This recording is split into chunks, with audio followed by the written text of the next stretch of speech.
বাংলাদেশের রাজনীতিতে নতুন করে আলোচনায় এসেছে বিরোধী দল বাংলাদেশ জাতীয়তাবাদী দল বিএনপি। দলটির প্রতি বিশ্বের বিভিন্ন দেশ থেকে শুভেচ্ছা ও ইতিবাচক বার্তা আসছে।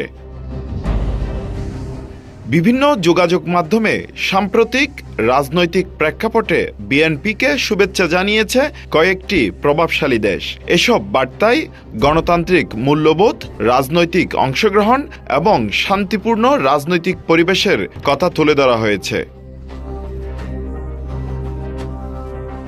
শুভেচ্ছা জানানোর এসব তালিকায় রয়েছে যুক্তরাষ্ট্র, ভারত, চীন এবং পাকিস্তান।